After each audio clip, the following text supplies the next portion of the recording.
அந்த கூட்டணியை கட்டமைக்கிறதுல விட்டு கொடுத்து போறதுல. ஏன்னா அவர்கள் பாஜக ஒரு இலக்கு வைத்திருக்கிறார்கள், காங்கிரஸ் இல்லாத இந்தியான். அப்ப திரும்பி பாஜக என்ன வைக்கிறேன்னா காங்கிரஸ் என்ன வைக்கிறேன்னா பாஜக இல்லாத இந்தியான் தான் அவர்கள் முன்னெடுக்கணும். பெரும்பான்மைக்கு தேவையான அந்த 122 தொகுதிகளுக்கு மேல் தற்போது என்டிஏ கூட்டணி முன்னிலை அடைந்திருக்கிறது அப்படிங்கிறதையும் நம்ம பார்க்கிறோம்.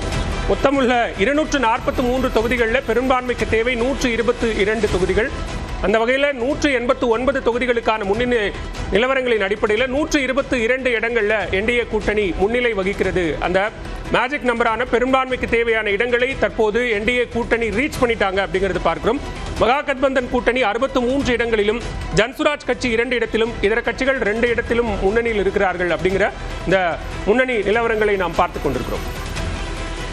இந்த தற்போது வந்திருக்கக்கூடிய இந்த எண்களின் அடிப்படையில் ரியல் டைம் சேஞ்சஸ் என்னவா இருக்கு அப்படிங்கிறதையும் மேஜிக் வால் மூலமா பார்க்கலாம். Abhinaya, over to you. நன்றி பாலவேல். தற்போது வந்திருக்கக்கூடிய இந்த முடிவுகளின் அடிப்படையில் இதுவரைக்கும் 192 தொகுதிகளுக்கான முன்னிலை நிலவரம் தெரிய வந்திருக்கு. இதுல தேசிய ஜனநாயக கூட்டணி அந்த மேஜிக் நம்பரான 122 தற்போது இருக்கக்கூடிய சூழல்ல எட்டி இருக்காங்க.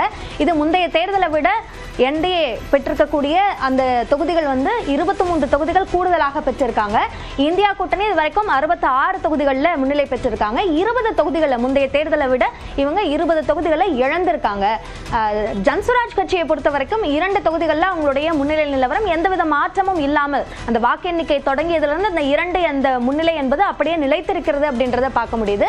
இதர கட்சியினர் ஏஎம்ஐஎம் கட்சி இருக்காங்க, மற்ற கிராண்ட் அலையன்ஸ் அப்படின்னு அந்த கட்சிகள்லாம் சேர்ந்து போட்டிட்டு இருக்காங்க. இப்போ அவர்களிலிருந்து 2 பேர் 2 தொகுதிகளில் அவங்க முன்னிலை வைக்கிறத பார்க்க முடியுது. இப்போ என்டிஏல ஜேடியு அதிகமாக வராங்களா, பாஜக அதிகமாக வராங்களா அப்படின்றதும் கவனம் பெறக்கூடிய ஒன்றாக இருக்கு. அந்த அடிப்படையில் பார்க்கும்போது என்டிஏவில் இருக்கக்கூடிய பாஜகவும் சரி ஐக்கிய ஜனதா தளமும் சரி சரிசமமாக இருக்கக்கூடிய ஒரு சூழ்நிலையில் தற்போதைக்கு இருக்கக்கூடிய நிலவரப்படி பாஜக 55 தொகுதிகளில் முன்னிலை வைக்கிறாங்க, ஜேடியு 53 தொகுதிகளில் முன்னிலை வைக்கிறாங்க.